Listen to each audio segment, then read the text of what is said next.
Okay, breaking news coming out of Crimea. And this is a big one. A really big one. As of today, January 28, 2026, we are seeing reports just flooding in All over the place. that Ukraine has successfully destroyed a Russian Tor-M2 missile system.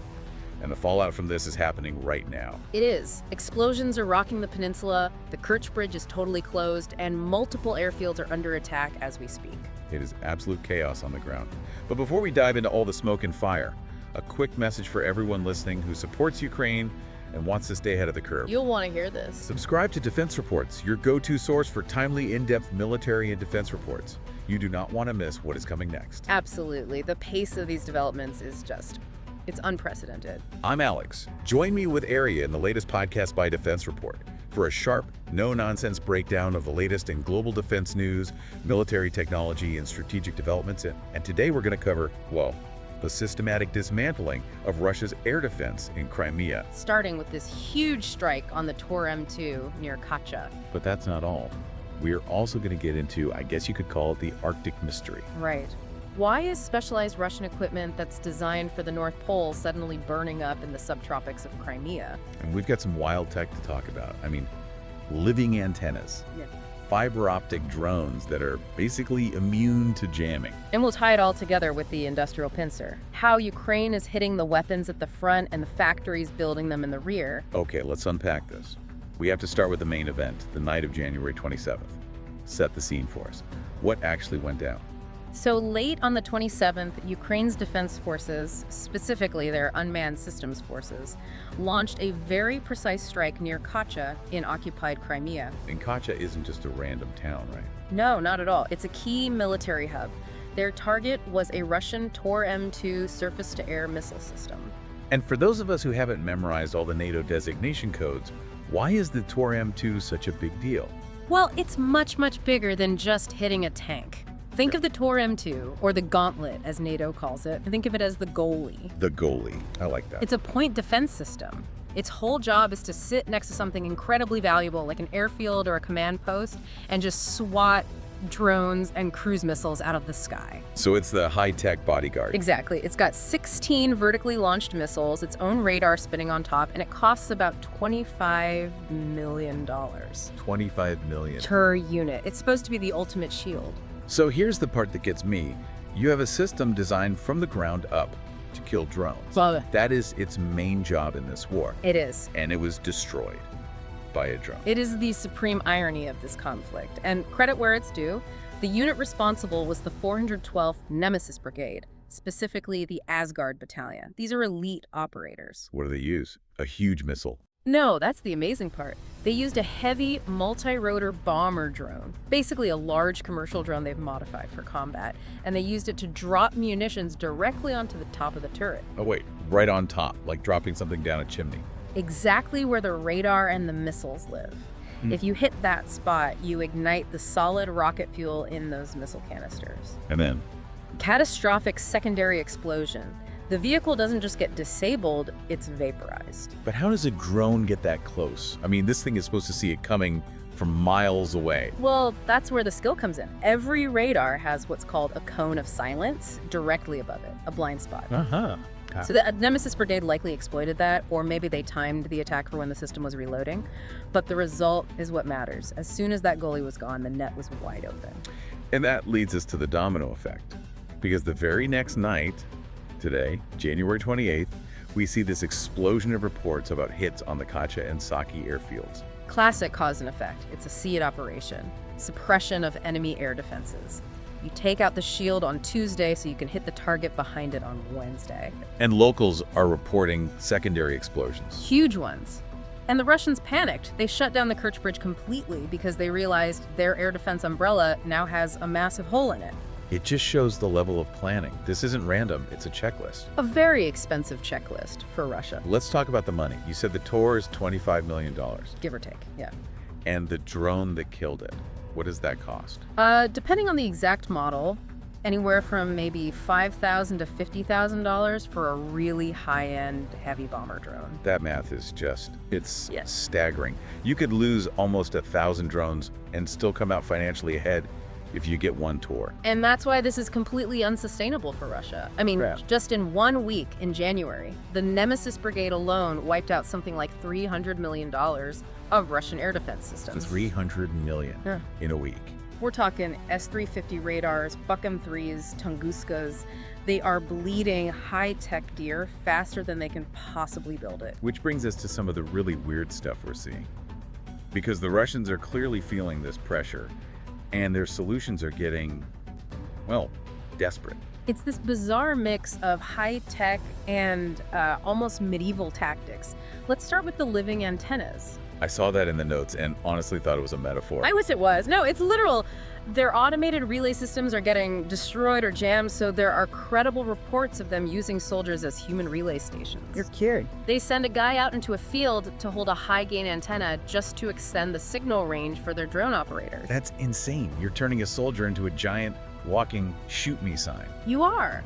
A perfect target for electronic triangulation and artillery. It's a suicide mission, but it shows how their command and control is breaking down. They're just throwing bodies at a tech problem. But they are adapting in other ways, right? Yeah. More sophisticated ways. Yes, and we can't underestimate this. This is where the fiber optic drones come in. The Molnia drones. That's them, and military analysts are very worried about this development. So how does that even work? Is it literally a drone on a string? Essentially, yes. It unspools a hair-thin fiber optic cable behind it as it flies. Like a spider spinning a web. A data-transmitting web that can stretch for 10 kilometers or even more. And here's why that's so dangerous. It makes the drone completely immune to jamming. Because the signal isn't going through the air. Exactly. Electronic warfare works by flooding the airways with noise. But if your signal is physically traveling through a glass cable, all the jamming in the world can't touch it. So all those expensive EW systems are useless against this. Against this specific type of drone, yes. Plus, the video feed is crystal clear, 4K quality right up to the moment of impact. No static, no lag. It's a tactical nightmare. It's a constant game of cat and mouse. One side develops a shield, the other finds a way to go right through it. Precisely. And speaking of things that shouldn't be where they are, let's talk about the Arctic equipment. Right, the stuff that's dressed for a blizzard, but is sitting in Crimea. This is one of the most telling signs of Russia's equipment shortage. We have visual confirmation of a destroyed Tor-M2 DT in Crimea. What's the DT stand for? It's the Arctic version. It looks completely different. It's not on wheels or a tank chassis. It's on this huge two-part tracked vehicle, a DT-30 Vitez. And what's that for? It's designed to drive through deep snow and frozen swamps, to operate at 50 degrees below 0 Celsius. It's for Russia's northern fleet. To guard their nuclear submarine bases. Its job is to guard Russia's most important strategic assets against NATO in the Arctic Circle, And it's on the Black Sea coast. where it rarely even freezes. It tells you they have run out of the standard systems. You do not deploy your ultra-expensive, specialized Arctic gear to a warm climate unless you have no other choice. They're scraping the bottom of the barrel. And it's a mechanical disaster for them. These things aren't built for heat and dust. The cooling systems fail, the seals crack, they just break down. So they're robbing Peter to pay Paul. And leaving their strategic borders exposed to plug holes in Ukraine, and it still got destroyed. And what was it even protecting there at Kacha? We mentioned the airfield. Kacha is home to the 318th Independent Mixed Aviation Regiment. They fly the B-12 Mail. B-12 sounds ancient. It is from the 1960s. It's an amphibious anti-submarine aircraft, a flying boat. But it's vital for them because it hunts for Ukrainian naval drones in the Black Sea. And did the follow-up strikes work? Did they hit the planes? Satellite imagery confirms it. We can see one An-26 transport plane completely destroyed, just a scorch mark on the tarmac. And other planes, including the B-12s, were damaged or had to be evacuated in a hurry. So it's working.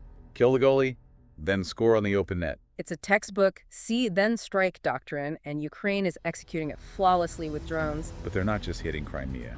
This is where that pincer idea comes in. Correct. At almost the same time, Ukrainian drones struck the Atlant Aero plant deep inside Russia in Taganrog. Taganrog is not on the front line. No, it's their industrial rear. And this plant specifically produces components for the very drones and EW systems they're using in Ukraine. So they're hitting the weapon in the field and the factory that builds it. At the same time, it's a squeeze play. And satellite images show a building at that plant that was only finished being built in early 2025 was completely destroyed. destroyed. So a brand new production hall. Leveled just as it was coming online, they're destroying the inventory and the production capacity. You have to look at the contrast, though. While Ukraine is hitting radars and factories, what was Russia doing in that same time frame? It's a very grim contrast. On January 27th, Russia launched 165 Shahed drones at Ukraine. What did they hit? Military targets. No. They hit a passenger train in Kharkiv, killing 5 people. They hit an Orthodox monastery in Odessa, an oil terminal in Lviv. A passenger train. It just highlights the fundamental difference in strategy. Ukraine is fighting a military war, degrading capability. Russia is fighting a terror war, targeting civilians to try and break their will. It seems so strategically bankrupt. Hitting a train doesn't save your $25 million missile system. It doesn't. It just wastes a valuable asset on a target with zero military value. It strengthens Ukrainian resolve. Which brings us to the industrial reality. The intelligence on the KH-101 cruise missiles they're using is just wild. It is. Wreckage from recent attacks shows manufacturing dates from Q1 2026. Wait, Q1 2026. We're in Q1 2026. That's right now. Exactly. It means that missile came off the assembly line and was loaded onto a bomber within weeks, maybe even days. So there is no stockpile. The stockpile is gone. They are living hand-to-mouth with their most advanced weapons. It's just-in-time warfare born out of desperation. Which means if Ukraine hits one factory, like the one in Taganrog, that production line just stops. There's no warehouse full of spares. And that's the cumulative effect. The total losses are staggering. Russia has lost over 1,200 air defense systems since the start of the war. You can't sustain that. So Crimea, which was supposed to be this unsinkable fortress, is becoming a high-tech trap. And that's the so what here. This one Tor-M2 being destroyed isn't just one explosion, it's another layer of the onion being peeled back, exposing the Black Sea Fleet, exposing their aviation. It's paving the way for the heavy hitters to come in. Exactly. F-16s, long-range missiles, they all need clear skies. By systematically hunting down these systems, Ukraine is creating the corridors they need to operate freely. It really feels like the momentum is shifting in a very technical, very lethal way. The entire air defense network is collapsing. It is. And for you, the listener, it means that despite the terror attacks, the military reality is Ukraine is methodically blinding the Russian army in Crimea, and when you lose your eyes and your shield, it's only a matter of time. So that leaves us with a final thought to chew on. If Russia is already pulling its strategic Arctic defenses to die in a field in Crimea, what other borders are they leaving wide open? That is the question. And with these new fiber optic drones effectively making jamming obsolete, you have to ask, what's the next evolution in electronic warfare? Are we heading into a future where wireless is actually a liability? Fascinating and frankly, terrifying stuff. We'll be watching Taganrog and Kacha very closely. You've been listening to Defense Report by Alex Sonaria, where we analyze the latest in military strategy, global defense, and advanced weaponry. Knowledge is your best weapon. Stay informed. And one last reminder before we go. Subscribe to Defense Reports, your go-to source for timely, in-depth military and defense reports. We'll catch you next time.